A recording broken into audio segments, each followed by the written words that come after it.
The views, comments, stories, and opinions shared within this podcast are my own or those of my guests, and in no way represent the views of the company or companies that I or we work for. All stories, events, and tales shared within this episode may or may not have happened in the manner in which they are told. They may or may not have even happened at all. The details have been changed to protect the innocent and the guilty alike. This is Squawk Ident.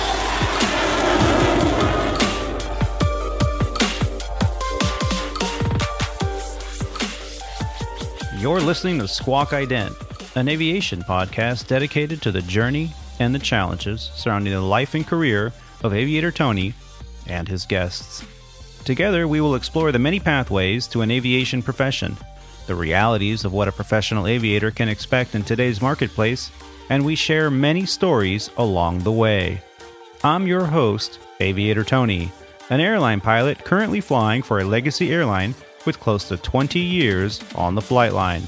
This is episode 26 of Squawk Ident, recorded on the 18th of February, 2020, from the Aviator Sound Studios somewhere in Southern California. On this episode of Squawk Ident, Rob D and I explore Rob's upcoming recurrent training and some of his study techniques to ensure a successful training event. We also discuss new training programs that have been popping up at 121 carriers across the United States lately, with program titles like Disrupting Unconscious Biases and Equality and Acceptance. Why now? We will start a conversation to explore the reasons behind it. And the 10%. We all know about the 10% of any work group is going to have individuals that might just be a little left of center. Got a good story about it? We do. All this and more on this episode of Squawk Ident. So sit back, relax, and enjoy the show.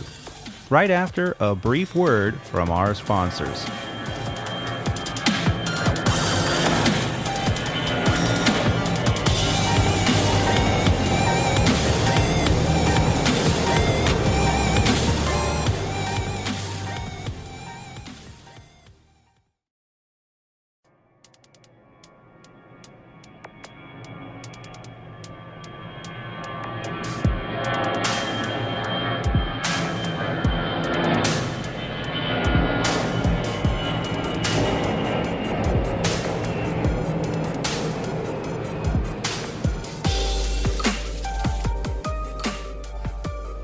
Ladies and gentlemen, welcome back to the show.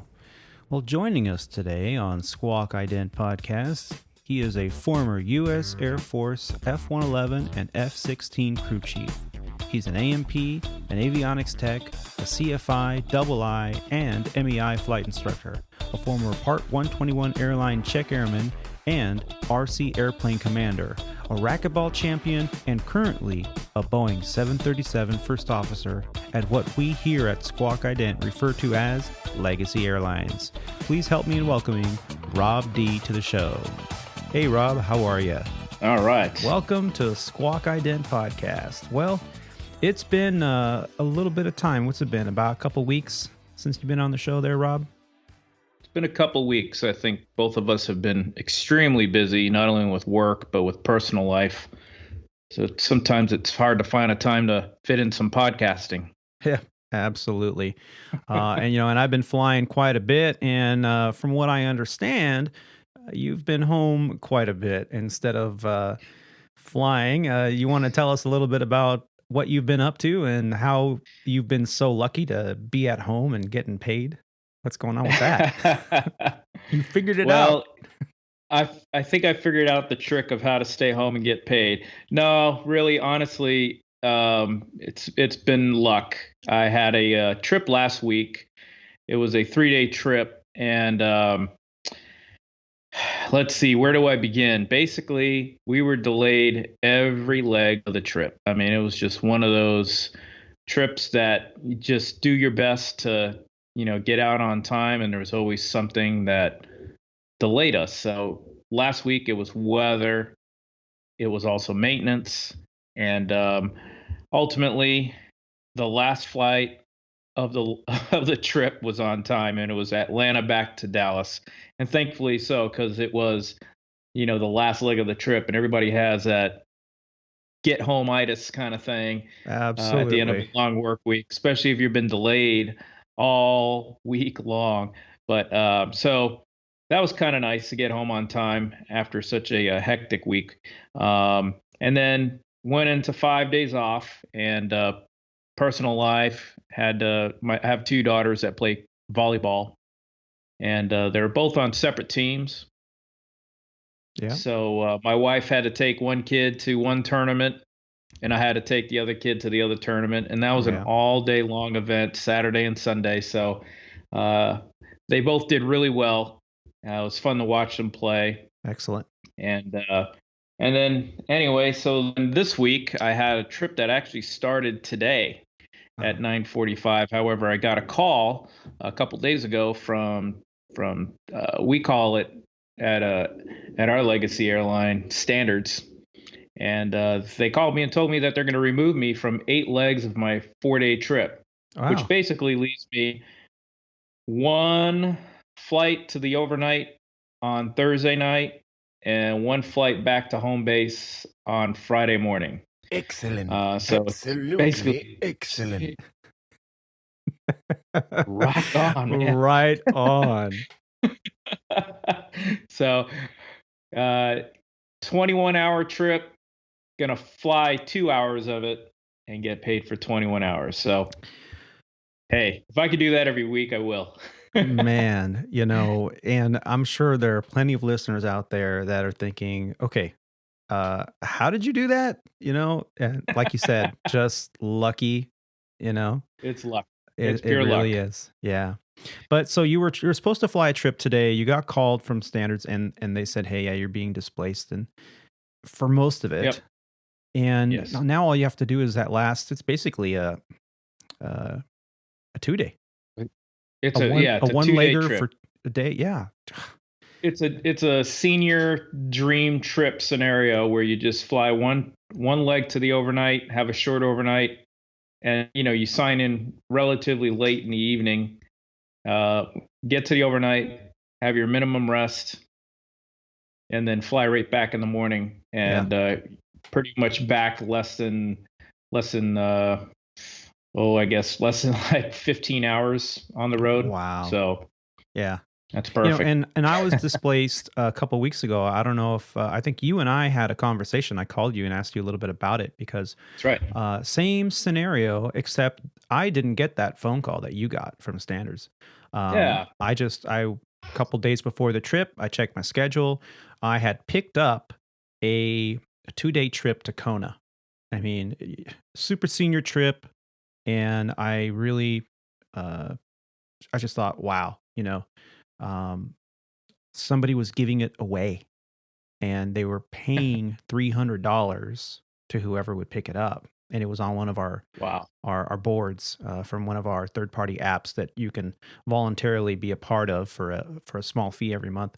And so Yep. someone was giving up this super senior Kona 2-day trip and paying $300 via PayPal if you picked it up. So I was like, yeah, I'll pick it up. I had like 10 days off. I was like, sure, I'll throw that in there. It's a no brainer. And, not the longest overnight, but that's the nice thing about it is because it's not a very long overnight. Right. Fly out in the morning, get there in the afternoon, spend all day there, right across the street from the Kona Brewing Company. Do I need to say more?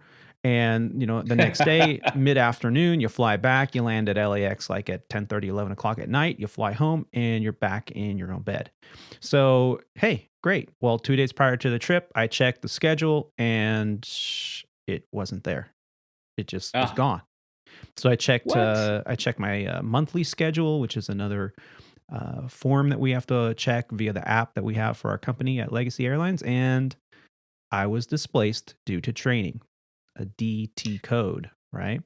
That's And I right. called you up and I said, "Hey, man, am I on any kind of obligation? Are they going to call me and say, well, you've been displaced because of training, and now we're going to give you something else?" And we were really scrambling to look to see where in the contract we could find this information, right? Right. Yeah, it's tough to find that exact context because we have verbiage that covers cancellations, misconnects, and anything of that sort, and but nothing that really really dialed in on the training displacement. So there is something in there, but you really have to look in a direction that you're not normally used to seeing. Right. So Yeah, so there we were trying to go through our resources, trying to find out what the heck is my obligation here, and made right, some phone calls and finally figured it out that once you're displaced through to training, at least here at Legacy Airlines, you are not on a recovery obligation of any kind. And hey, great, right? yeah, So great, and that's probably something that anybody getting into the industry or is new to the industry, that's something that you'll most likely struggle with for the first few years is just learning all the ins and outs of your contract. I think we call it the CBA or JCB, joint a collective uh, bargaining agreement, I think something like that. bargaining. Yeah, that's it. Yeah, Bargaining agreement. There's so many, and every company's different. right. So um, everybody has their own negotiated thing, but learning where to find those, the information that you need and how to apply it to your particular situation is just tricky. Yeah. And there's always, thankfully, with our company, there's a number of resources available to help us out, and to get you going in the right direction. But you always hear about it too. When the individual is new, they don't want to ruffle the feathers, so to speak, Yeah. with the company. And well, it's like, hey, we've got a negotiated agreement with the company, and this is how we're supposed to be doing things. And if they don't, you need to make sure that you're following the letter, and Yeah. they need to be doing the same thing. So Yeah, and anyway, it's not here always we out are. of malice on their part because I know I've Right. spoken with more than one crew scheduler that just didn't know any better. I mean, they're no Right. different than you and I. I mean, they could be They're new to the human. position, haven't dealt with that particular scenario before, and sometimes you just have to get a supervisor involved. And I remember Yeah. talking to you years back when we were both IOE check airmen at respective Sandpiper Airways regional carrier, and we used to always really push to the new hire candidates, especially. Okay, congratulations, you're being signed off. Your next Yep. duty assignment will be coming from crew scheduling until you can bid your schedule for the following month. And in the process, while you're at home, keep studying a little bit because it's all new, and you want to Hmm. stay in the books so that when you get on the line, you're not forgetting anything, and you can stay kind of relatively confident in your abilities. At the same time, now's the time to pick up the contract. Now's the time Right. to start learning the rules because if you're new, and I hate to say it's done intentionally, but I have heard of scenarios where uh, crew scheduling might take a little bit of advantage by bending that gray area with a new hire because they don't know any That's better. right. It's like, well, technically, Yep. you can't give me that assignment because there are people more junior than I that you haven't called yet. And a new hires Right. might not know how to Won't verify Might that not know that. information. Yeah. Yeah. Which So, is most likely the know case. Yeah. your contract, Or and or then at least, even to that point, they may be hesitant to even push back on that point because they're not comfortable with doing it because they're so new. Especially if it's right, their first or second assignment. right. And they're So on probation and they're yeah. like, well, I don't want to ruffle any feathers or get in trouble. But, at the same Yeah. time, especially when you're new in the game, you really have to make sure that you're doing your due diligence and knowing the contract, and you're doing what you're supposed to be doing and not being taken advantage of, basically. That's right. That's Yeah. right. So yeah, exciting that What else?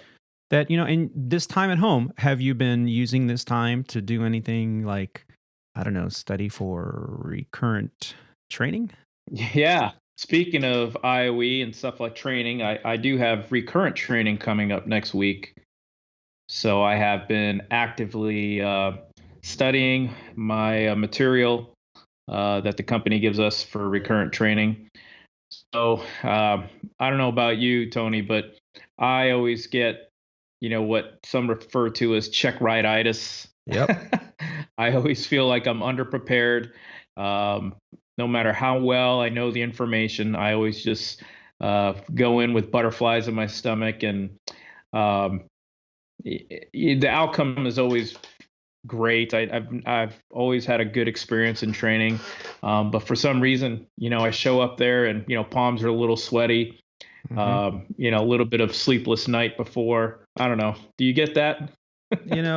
Sometimes before a check ride, I'll just curl up at the hotel and, just let it all out. No, Yeah. seriously, I do That get sounds that like check. one of our pilots. That sounded like one of our pilots. No names, no names. I do get check ride-itis. Absolutely. It over the It, years, it has diminished.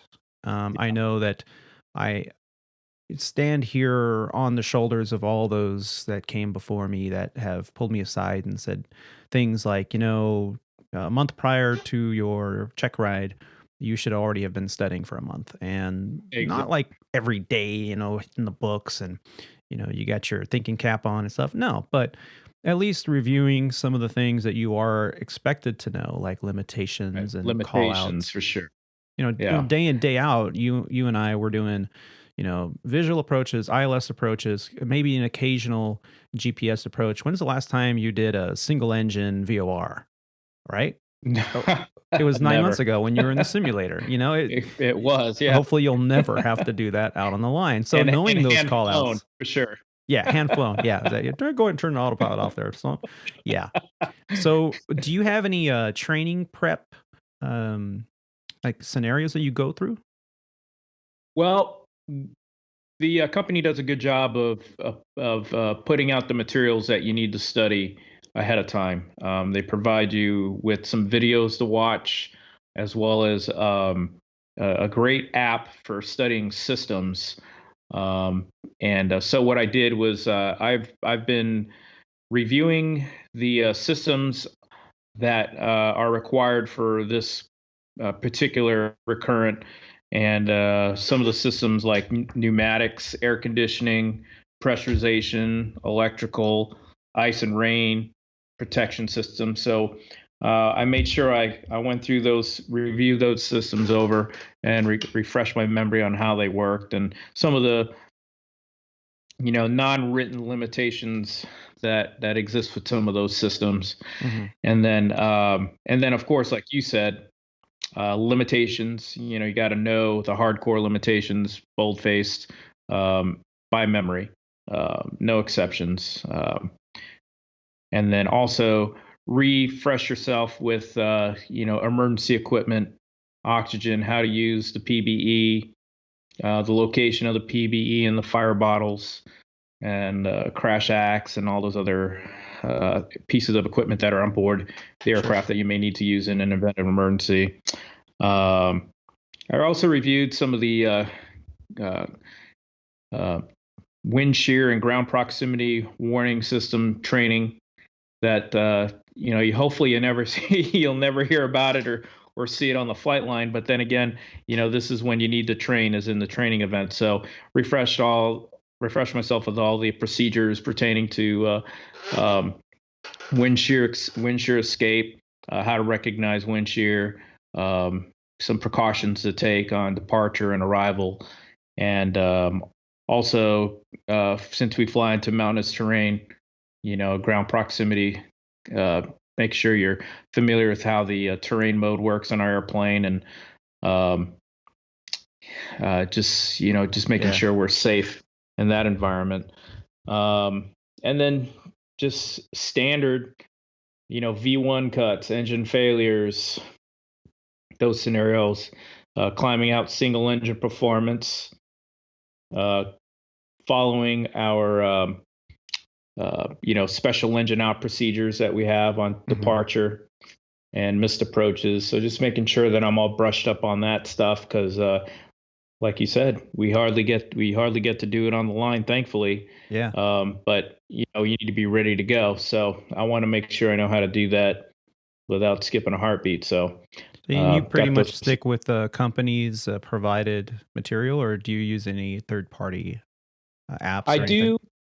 I do now. Initially, I did use a third-party app, which was great. It was very, very informative, and as a matter of fact, I think it was probably a little too much information at first. I think it got me studying a little too deep into the systems than I needed to be. But now it's great because if I have a question on a system that you get an indication in the cockpit, and you're like, well, I can't remember why that light comes on, or when that light comes on at what particular point, and you can go into that app, access that system, and read upon it really quickly. So it's nice to have it. But like you and I know, that the regular line flying is pretty straightforward. You get an indication, or like I think you guys in the Airbus call it the ICAM. Get a message, you look it up in the QRH or QRC, and in there you just follow the procedure and go with it. Yep. So pretty much how we normally brush up on all your non-normal reactions to things that you'll hear in the simulator. For sure. Yeah. So you just want to make sure. Yeah, you just want to make sure you're ready, and you're always going through some scenarios that the what if things, because they try to prepare you for as much as they can, but there's only so much time that they have to train you in the simulators. So I always try to go through some what if scenarios that aren't really covered in our books, or stuff that we don't cover in the simulator.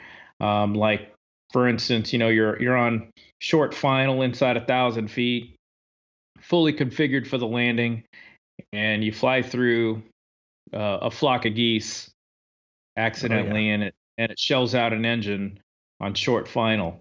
Well, now you got to determine, do you have enough thrust available to to continue and land the airplane, or do you need to go around, reconfigure the airplane?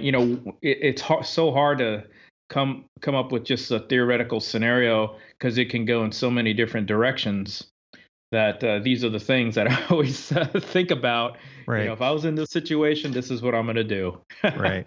So, and that's exactly what I think the prep for at least at this stage in the game, our prep for recurrent has to do with those sections in the company manuals that you don't ever really look at. But they're not memory items. They're not limitations. They're not that kind of thing. But really, and I've heard multiple check airmen here at Legacy Airlines say they're non-memory memory items.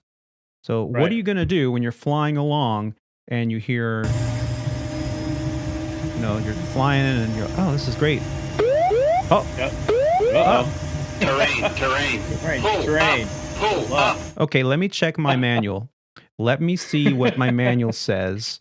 What page was that on, Captain? Oh, yeah. Okay. No, that's not going to happen. Right? You have to know what to do. Right? Right. Well, it says to pull up. How do I do that? Do I have to disconnect an autopilot? Do I have to turn flight directors off? At least in the Airbus. What am I supposed to do? They're non-memory items. Yeah. And sure. It's going to be 9-month cycles, at least here at Legacy. Some other carriers might have 6-month cycles or 12-month cycles, but you got to know what to do. They're non-memory items. So that's what we're studying. That's what we're preparing for. Let me ask you, actually, I actually don't know this. On the Airbus, do you guys have memory items still? We have one official memory item that was just last week removed. So removed. Oh, okay. Yes. There was one memory item that was in the inadvertent nose pitch down action in the aircraft with the autopilot on. There are things in the Airbus to prevent the aircraft. In normal law, it won't allow you to stall. But if it thinks you're stalling and you're not really stalling, i.e. because of faulty angle of attack vanes, which we saw this Air France crash over the ocean years ago. Air France, yeah. They retrofitted all the aircraft. They replaced all those with an AD. So those suspect possibility of getting frozen angle of attack vanes have all been replaced. That should solve the problem. But in lieu of that fact, all pilots then on an Airbus fleet had to been trained in recovery techniques. That was a memory item, and I just read an email last week indicating that that was going to be removed as a memory item. There's a circular that's out. I still need to kind of look through that before my next flight, just to make sure that I'm on the same page and I'm current. But I believe that was removed. So we really don't have per se a memory item anymore. Memory items anymore. Yeah, even an engine failure. It's not even on the QRC for us. Yeah. So if you're in an Airbus and you have an engine failure, it's just an abnormal procedure, and you consult the QRC to make sure it's not there. And once that's done, it's ECAM actions. So and that's the same way we have it set up on the 7.3 too. We don't have memory items per se anymore. So engine failure, QRC. It's just reference the QRC and run the checklists at the appropriate time. So nothing is really a memory item per se anymore. Yeah. The only real one is I shouldn't say the only real one because we just covered a couple of them, but whenever there's smoke or fumes in the airplane, you just need to get on your oxygen mask, and if it's separate, the smoke goggles, and treat the situation. But that's something that's kind of like stalling an airplane. You always point the nose down. Well, if you smell smoke or fumes, you need to put on your oxygen mask. Yeah. And that's a big one because not too long ago, I read an article that explained what happened to a crew where they were airborne in an Airbus. I believe it was either Japan Airlines or something like that. If I find it, I'll throw it a link in the show notes. But they had fumes in the cockpit of fuel, and the captain kind of didn't really know what was going on. It was actually not something that they detected. They felt lightheaded. The captain said, I'm not feeling good. Are you? And actually, the FO started first, saying he didn't feel good. And the captain says, I don't feel good either. And they didn't really realize what was going on because they couldn't smell it, and there was no visible smoke. It was just fumes. And they got to the point where the captain became unresponsive because of the hypoxia associated with contaminated air. Was it histotoxic hypoxic? Is that? I don't remember. I'll have to look it up. But I'll have to look that up. So the FO ended up taking command of the aircraft, saying, "My aircraft." He donned his oxygen mask right away. He then reached over and helped the captain put his oxygen mask on. They declared the emergency and returned to land. Upon landing, they were speaking with the flight attendants, and the flight attendants said, "Nope, we were perfectly fine." Turned out, I don't know how it happened, but somehow, some way, the fumes got into the cockpit, or at least into the forward portion of the air circulation machines, and that's it can happen. That's why we go to training. That's it. That's why you're good job on that air crew for sure. Yeah. Wow. And have you ever had in any situations like that yourself? I have not had to don the O2 mask for any non-normal procedure yet in my time, and hopefully never will have to. But we put our masks on every time the other pilot leaves the cockpit to use the facilities on a long flight. But so I mean, it's not like we don't have practice to get them on quickly. Right. Yeah. However, plenty of practice. Yeah, but it's something that you should be familiar with at minimum. Yeah, for sure.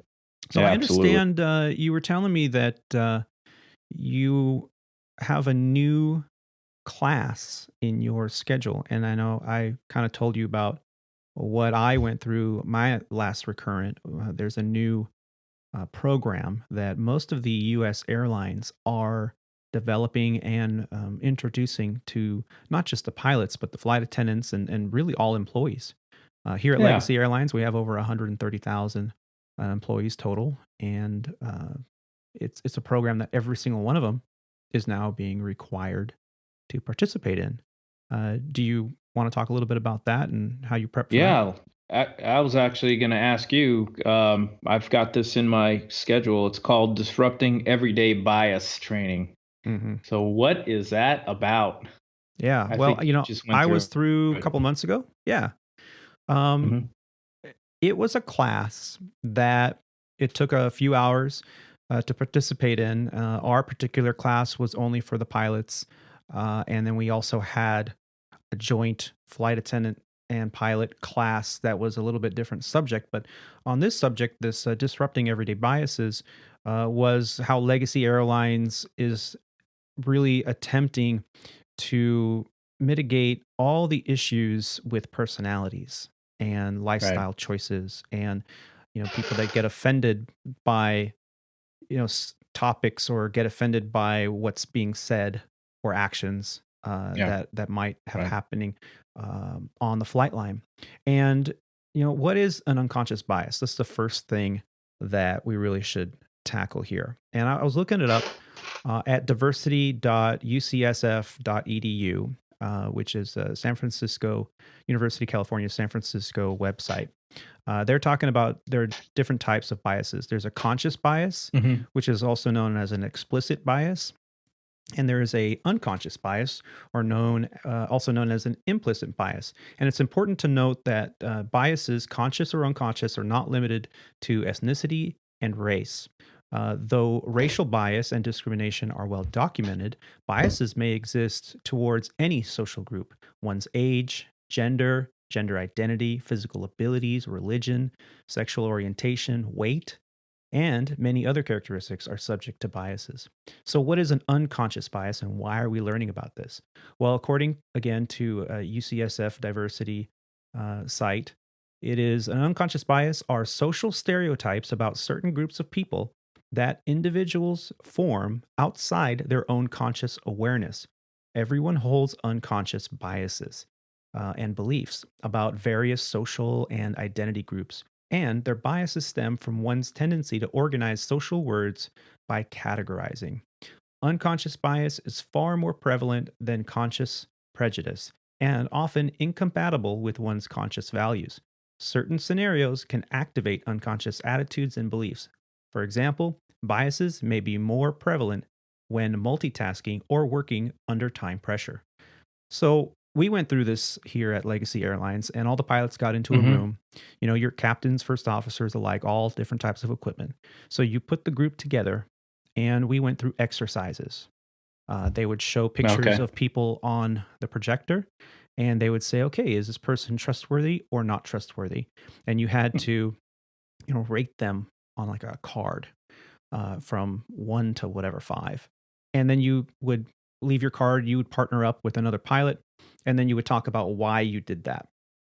And a lot of times it was simply because, well, they looked like he had tattoos, or he looked like he was a hooligan, a criminal of some kind, or they would show a young person, and they would have like a little audio clip, and the young person was saying, I've got a lot of hours as a pilot, and these captains I'm flying with are not taking me seriously. So it's like a little scenario that they give you.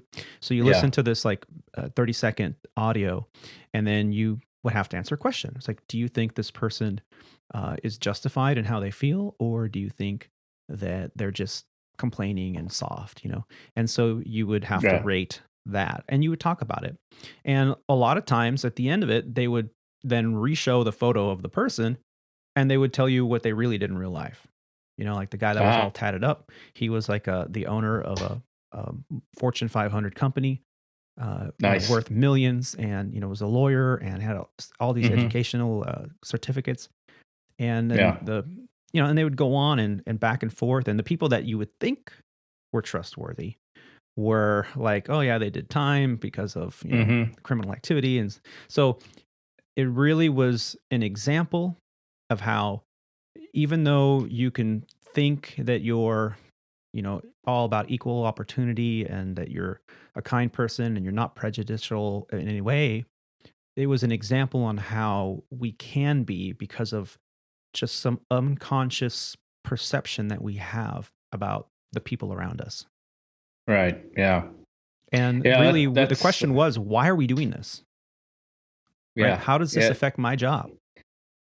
Yeah. Cause well, and, I'm just going out on a whim here. We're a big company. Legacy Airlines is a ginormous company. And they're, in our particular part of the company, the pilot work group, they haven't had a new hire.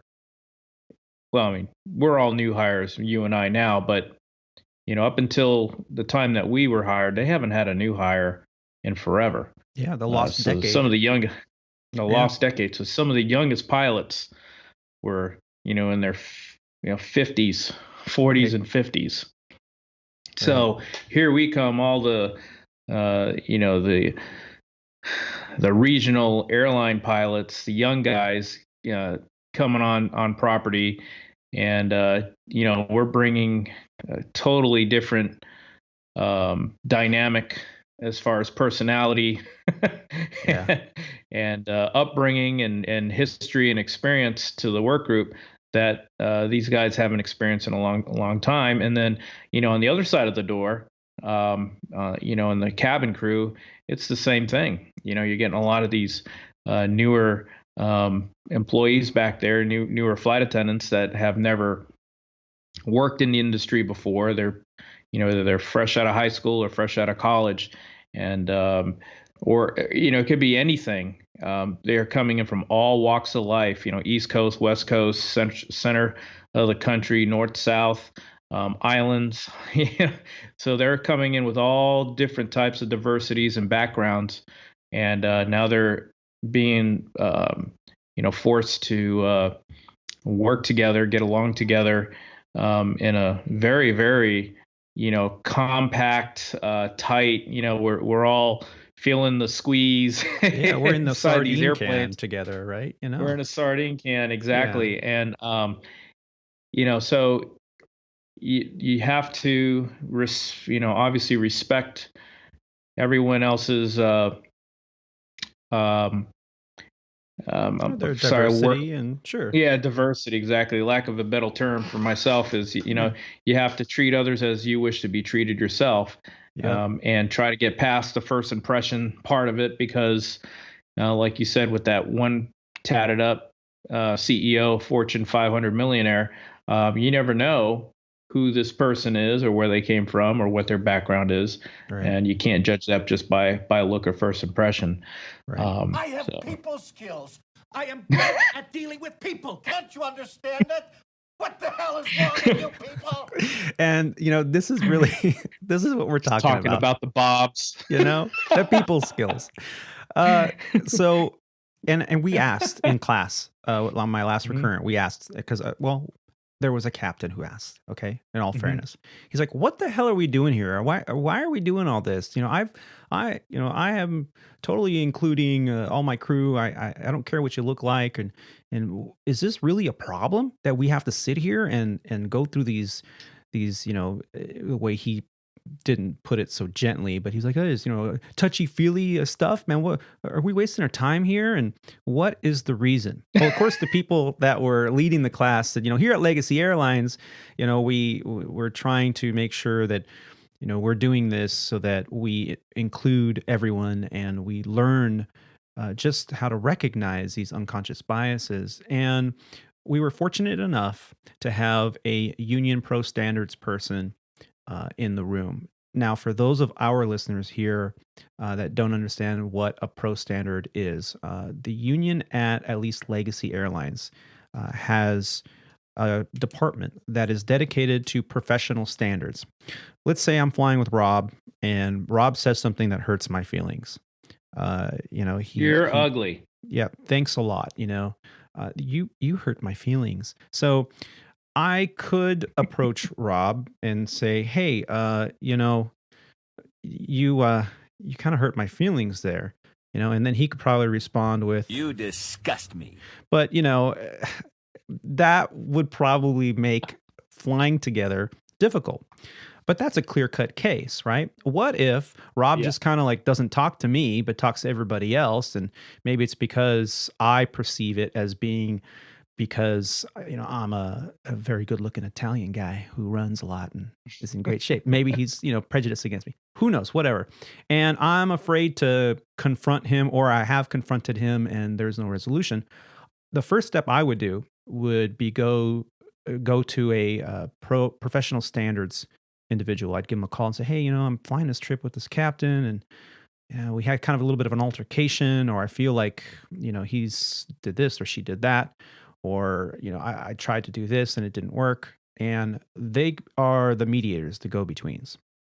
Right. So that's what a pro standards person. Now there is different debate over whether you should go to them, whether it's productive or not.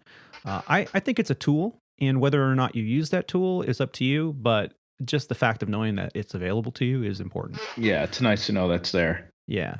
So what this gentleman said in class said, listen, it does seem silly to some of us that don't feel that this is an issue. However, he could say that there was a huge uptick in how many events that they've had in professional standards that indicate that there is an issue.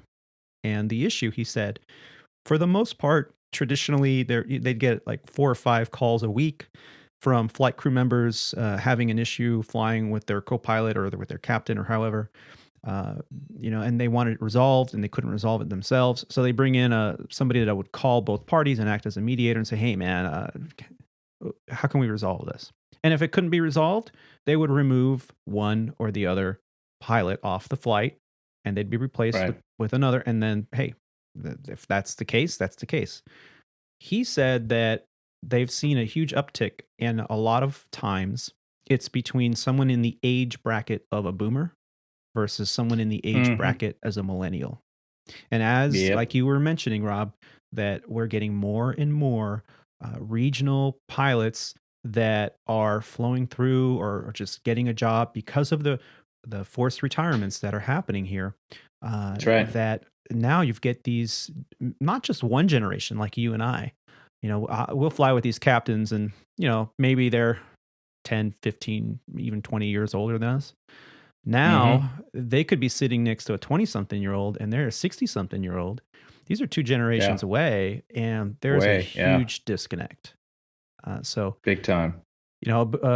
These old school captains, I'll just call them old school because I don't want to label them as a boomer, because that's, I think, unconscious or conscious bias in itself. And if anybody out there, takes offense to it, I just apologize. I gotta say, I apologize for nothing. Oh no, I'm just kidding. So the older generation versus the newer generation, sometimes there's some hurt feelings. There's some communication barriers that need to be overcome. And that is what these classes are for. And it's not just here at Legacy. I've spoken with individuals at all the mainline carriers that I know. All the mainline industry-wide are doing it for sure. Yeah. I personally have a different spin on it, and I don't know how factual it is. But in my 2 cents, I believe that the reason that these companies are making us go through these programs is because if there is an issue further on down the road and somebody goes, you know what, well, I'm going to sue Legacy Airlines because they're allowing this individual to go out there and they're discriminating against me, and therefore I'm going to sue. And the company can then go, well, they've been through their certified classes on unconscious biases and how that's not acceptable here, and the repercussions will be termination of employment. So then now they can say, well, we're not liable. If you want to sue someone, sue the individual. Right. And I think I think you're right. I think there's a part of it, the liability part of it, that's absolutely the reason we're going down these roads. Yeah, absolutely. And this is a topic that I really like to dive into, maybe in a later show, where we can bring in some experts, maybe someone from the union's pro standards. That'd be great. That'd be a good idea. So yeah, I'm sure they have quite a bit of interesting stories that they can share with us, that they can desensitize, so that we can share them with our listeners, because it's an important topic, and it's something that you deal with every day, whether you realize it or not.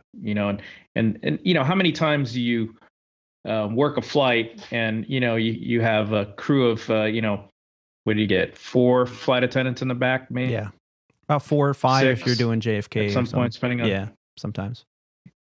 Right, and you say hi to them real quick, and in the beginning of the flight, chance, and at the end of the flight, you may have never even said hi to them, and Right. now you're going to be going to the overnight, or you may not even fly with them again. But the point is that you see these people so randomly and so quickly sometimes, and you're always going to be interacting with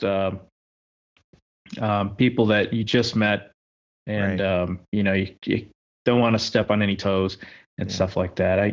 I think it's good though that they're bringing everybody together, because we used to do that at our old Sandpiper Airways a long time ago, and we went through some of our security training and stuff. Yeah, the and joint I think training. it was a nice joint training, team building exercise. And I think along the way, we kind of got they did away with that.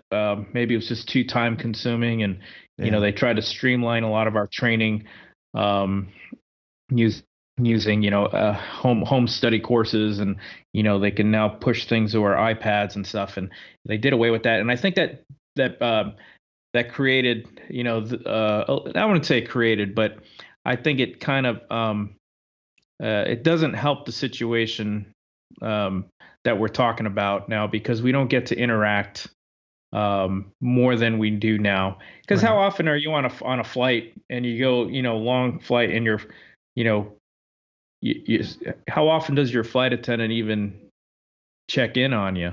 Right. It's Right. very rare sometimes now, unless you have a meal. And sometimes you're even calling back and being like, hey, we're about an hour from landing. You guys gonna be able to get that meal up to us? Yeah. Right. Right. I'm sorry. Yeah. So what you're talking about is absolutely something that I deal with all the time, especially Yeah. doing these transcons or doing these over water. Right. And it's not just the pilots that are going through these programs. It is the flight crew, the cabin crew, Yeah. even the airport operations, gate agents. right, They're all going through this operations. program. Yep. And because Maintenance. every department has similar Experiences it. issues and similar age gaps.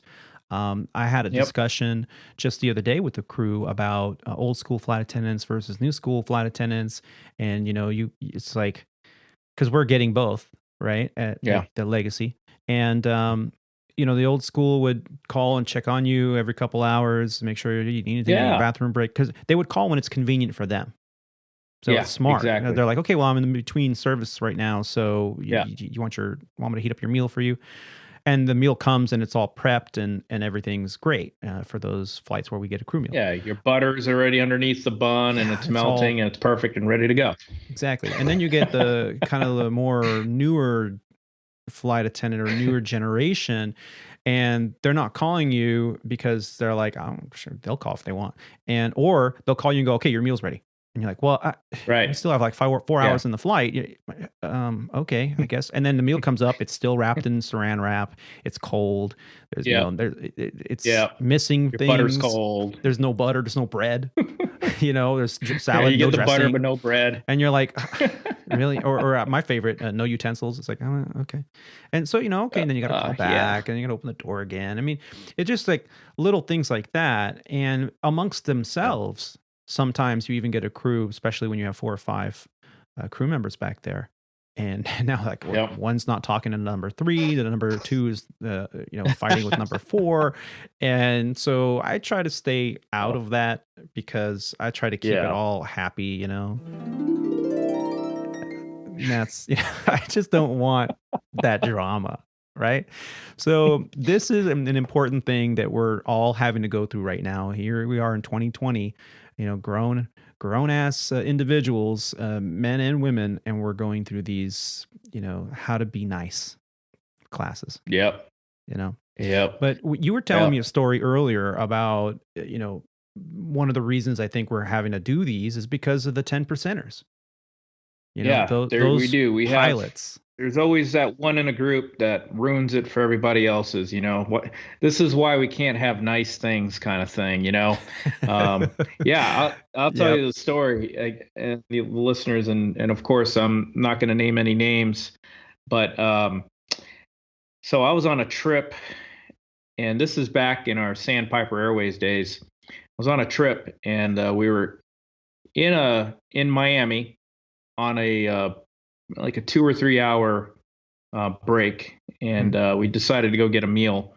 And one of the great famous Miami airport Cuban food locations is La Carreta. Oh, You say La yeah. Carreta to any crew member, they know where it is. It's Miami.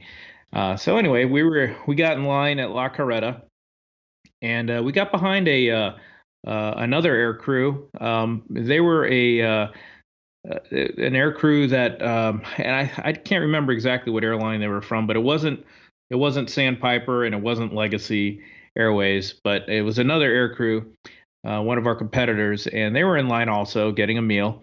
And my captain um, notices this one cute flight attendant had just a little piece of her tattoo showing on top of her uniform collar, or just above her uniform collar. Her hair was up and nice and neatly in a pulled up fashion, and just a little piece of her tattoo was showing. And so he begins to strike up a conversation with her, and all of a sudden he gets sideways and just starts going, after her with with comments like, "Hey, you should be ashamed of yourself.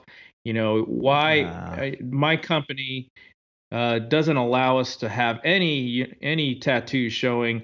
Um, we're supposed to cover them up. If I was your captain, I would have you put your hair down or report you to your manager and have you removed from the trip." And he just went off the deep end on this individual, and I'm sitting there and I'm looking at my flight attendant crew member, and we were both, we were thrown back. We were like, man, this is a very, very awkward, and it's very inappropriate, and I feel really bad for this person. But it happened so fast and it came on so aggressively that I almost, felt like I should have stepped in and said something to my captain, but it just happened and it was over so fast that I didn't get a chance to really say anything. And before you know it, they were on their way to eat their meal, and we sat down and started to eat our meal. And I looked at him and I'm like, man, that was really inappropriate. You really didn't have to do that. Yeah. And he's like, well, if they, he puffed up his chest and he said, well, if nobody tells them, they don't know. And, that stuff needs to be addressed. And, we wouldn't let anybody come to work like that over here at our company. And, I kind of shrugged it off and just said, all right, whatever. And next thing you know, this particular crew was done with their meal and they were walking out of the restaurant. And as they walked by, that one particular flight attendant mentioned something to her captain that, hey, this is the guy that was giving her a little flack in line. Yeah. And so this captain confronts my captain at the table and says, hey, I understand you have a problem with my flight attendant. And I wish you could have been there to see this, but it looked like it was right out of a movie. He sits there and he, calmly finishes what he was eating, takes a little swig of his drink, and then takes his napkin, kind of, blots the corners of his lips and says to me, watch this. Oh, Jesus. As a sort of like, hey, hold my beer kind of thing. Yeah. And he stands up. He's like, let's take this outside. I'm like, oh, geez. Two uniform guys taking this thing outside in an airport. So whip out your iPhone. They take it out to the exactly. See, I wish it was. Unfortunately, I'm old enough where this was the non-iPhone days. Sure. Flip phones. Yeah. So this would have been great to have on social media. So anyways, he takes this conversation out into the hallway, and you could just see by the posture and the fingers pointing and the way that they were talking to each other, that it wasn't a very fun conversation to be part of. Right. But you can kind of hear it. And at the end of the conversation. The other airline's captain looks at my captain and says, "You know what? She's right. You are a piece of bleep." Nice. And he just It's a continues. homer. So Mike drop and he's out of here. Yeah. And oh man, and that was just one event of maybe a handful Yeah. during that trip. And I'm started to realize that this guy has issues. You Yeah. know, this is not normal. And this is one of the reasons why we need to have the pro standards folks. Yeah. Yeah, that program is actually a very good program. I was never involved in being a member of the professional standards. However, because of my previous experience at Sandpiper Regional, and I know you held the same position I did there, I have been approached multiple times by professional standards to act as a go-between sometimes, to kind of talk to one individual or the other and get my assessment on what I think is happening, because it's all hearsay, of course.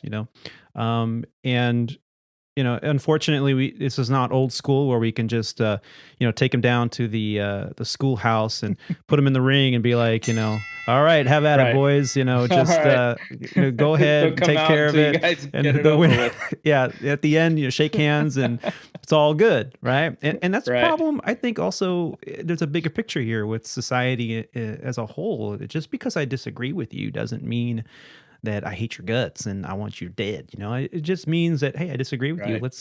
And I'm a debater, so let's talk about it. And I'll try to have you see my side of it, and I'll listen to you respectfully for your side of it. And at the end of it, I might give you a little bit more leeway than I previously did, or I'll think, forget it. Either way, I'll at least listen.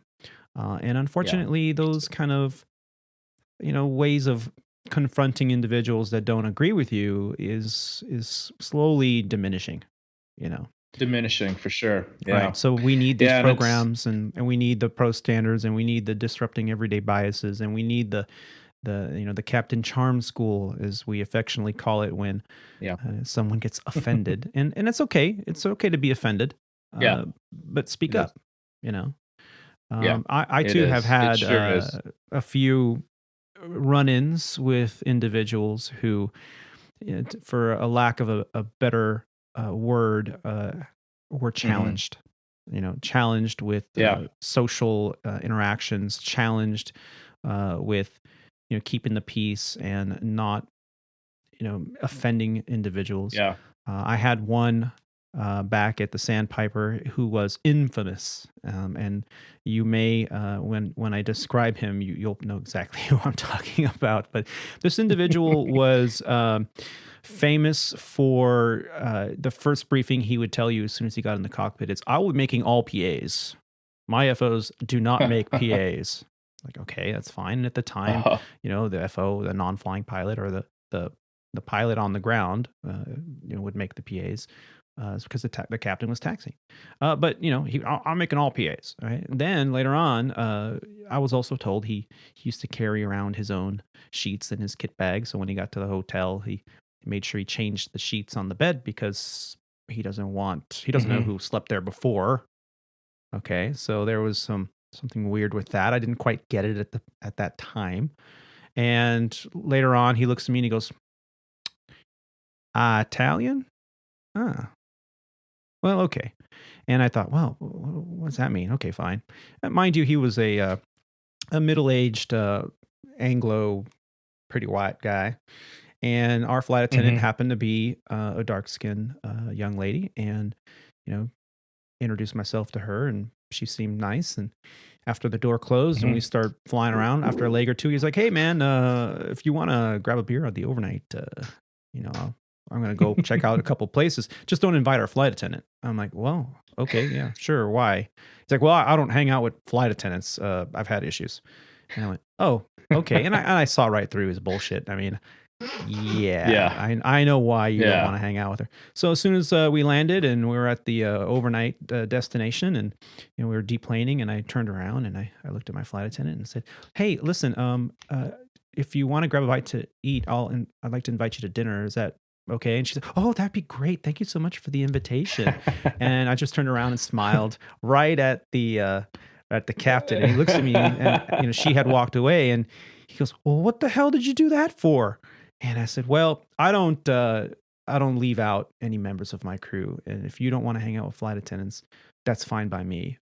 I'm not going to exclude her. So, and I don't want her out there by herself. So I'm going to go ahead and go to dinner with her. Thanks for the invitation anyway, Well played. Well played. And you got to kind of stand up sometimes and say, yeah, BS, yeah. I'm not going to sit here passively and just let you kind of. Yeah. And usually when you do, they sense it, and it's usually very few times they get that kind of pushback, and when they do, they're kind of like, well, yeah, I guess I can't play that game with this guy here either, so they kind of I wasn't going to put up throttle with back.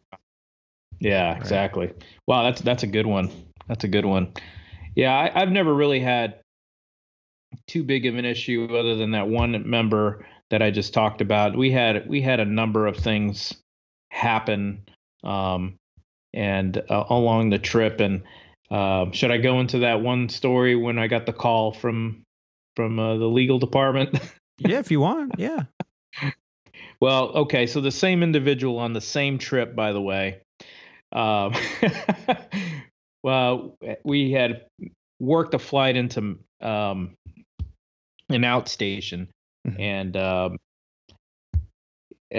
I'm trying to remember the exact details, but anyway, when I remember when I got to the outstation, one of the first things that I normally do is get off the airplane, stretch my legs. If it's lunchtime, I'll look for something to eat. But anyway, we don't have very much time, so I think we had 35 minutes on a turn at some of these outstations. Yeah. So as soon as we park, run the checklist. I'm out the door. I'll use the restroom, find something to eat, and then come back to the cockpit and then get the airplane ready for the next flight. And that's it. Really, probably 10 minutes away from the airplane was all I had. And I come back. We end up working the flight. And at the end of the 4-day trip, I get a phone call from our legal department, union's legal department. And I'm like, oh my goodness, who is this? I mean, what's this all about? And so he introduces himself as a lawyer with our legal department, and he asked me, hey, did you work a flight into Memphis on this day with this flight number with this captain named so-and-so? And I was like, yes. Why? He's like, well, I need to ask you some questions, and just you're on the record for this, so be as truthful as you can. And I was like, okay, well, what's going on? He's like, did you witness any interaction between the captain and the gate agent? And I said, no, sir, I did not see a thing. I don't remember anything.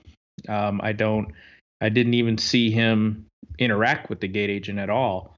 But however, I wasn't around the captain or the gate agent at any point in time other than when we arrived. I got, explained to him what I did, got off the airplane, and then got back on the airplane 10 minutes later. So he's like, okay. And I was like, well, hey, do you mind me asking why? And he's like, well, off the record, this guy has a rap sheet of harassment. And this particular agent has a complaint in against him now for this particular situation. And I told him, I said, hey, off the record, if we're still off the record, I got to tell you, I can see it. It's probably true. However, I didn't witness what happened. I just told him, I said, this guy has issues. He's every person that every female that he comes across, he just has some kind of, it's like he's like a predator or prey, and just, he has to engage in a conversation with this with that particular person. And it just seems like it's inappropriate. You just heard me tell the story that happened in Miami, and there's a lot of these situations that happen in a 4-day time frame. Yeah. So anyway, we finished our conversation conversation, and immediately after I hung up with the lawyer, I got a phone call from our scheduling department. And of course, it's my day off. So I've been trained well enough not to answer the phone. So I let it go to voicemail. Yeah. And the voicemail says, "Hey, this is, so-and-so from Sandpiper Airways scheduling department. There's a captain that would like you to give him a call. And this is his phone number." Suspect. So suspect. Yep. So I called him right away, and as he says hello, and I said right away, I was like, "Hey man, what is going on here? I just got a call from the legal department, and I need to know what's going on. Why are they calling me?" And he's like, "Well, what'd you tell them?" I was like, Uh-huh. "Well, I want to know what you did before I tell you what I told them, and I'll tell you if I got it right or wrong." Yeah. So he was like, "Man, hopefully you didn't say much." And I just told him, I said, "Hey, dude, I didn't tell them anything at all, but I'm not very happy with what just happened." Yeah, he And put you in the middle of something that you didn't want to be part of, for sure. Exactly. So, thankfully that was I was able to trade away my next couple trips that I had with him. And I didn't put him on my do not fly list or anything like that, because honestly, I didn't know how to do that at the time. Now I do, but yeah, and that's a whole other that would be a subject. person What's a do not fly list? What the hell is that? not fly list. It's very similar to the TSA's. No, Kind of. Yeah, kind of. It's an internal TSA do not fly list for sure. But yeah, so that was one interesting and eye-opening experience for sure. It's just awkward to be around that kind of a situation. Where you're just kind of put in a situation where you don't want to be in, and you feel uncomfortable for the other person. I think, again, pro standards and this implicit bias training that we're going through is stuff that certainly for situations like this. Yeah, and in the old days things were much different. Seen a grown man naked? Oh, what? Oh, it just times have been changing. Have you ever been to a Turkish prison before? We got to get this man to a hospital. A hospital? What is? It's a big building with white walls, but that's not important right now. This man is sick. Absolutely right. You got it, buddy. Well, Rob, we've kind of talked about a little bit of recurrent training and disrupting these biases, and I really would like to bring on to the show someone who either is training right now. We're here at Legacy Airlines. Maybe we can find someone that's willing to come on and talk a little bit to our listeners about that. Maybe someone from Professional Standards. So we're going to be working on that here in the future. Coming up on Squawk Ident, very excited to be bringing on a couple more shows that we're working on in the future. One from a captain who has an absolute amazing story about how he used to work for British Aerospace, designing the wing for the Airbus A320. And after that's going to be a great episode. At a young age, he decided he was making great money. He decided, well, I'm gonna become a pilot, and he did. And I had the distinct privilege of flying with him, and we're going to be bringing that here.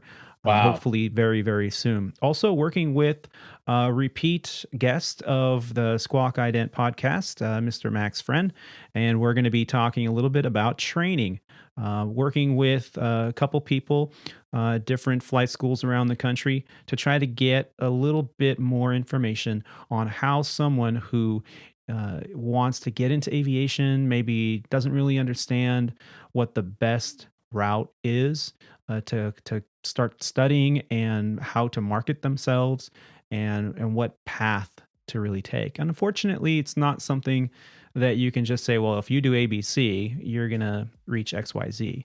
So you can't really do that, but we're going to do our best to get as much information for our listeners so that future shows can involve the GA community and that transition from GA to the 121 carriers. So very exciting. Definitely. Very exciting. And send us your comments and requests too. I mean, that if you're listening to the podcast, we encourage that. We'll, do our best to answer any questions or get to any comments so that we can get you the information you're looking for. Are you enjoying Squawk Ident? Please visit our website at www.aviatortony.com. AV8RTONY.com. There you can check out the episode cover art, episode archives, the pilot shop, and leave audio feedback. You can contribute to the show and help with equipment, software, and marketing expenses by becoming a producer of Squawk Ident, either with a one-time or a monthly contribution. And now, check out the Flightline Photos tab, where some of our favorite images from the Flightline, we hope, will give all of our faithful listeners a window to some of the views from this amazing career. Facebook, Instagram, and Twitter users can search Squawk Ident Podcast to follow on the social medias. If you are listening on Apple Podcasts and you like what you hear, it would be great if you can leave a review, and share the show with someone you think might enjoy Squawk Ident. Thank you for taking the time to listen to this grateful aviator. Keep the dirty side down, be safe, and take care of each other.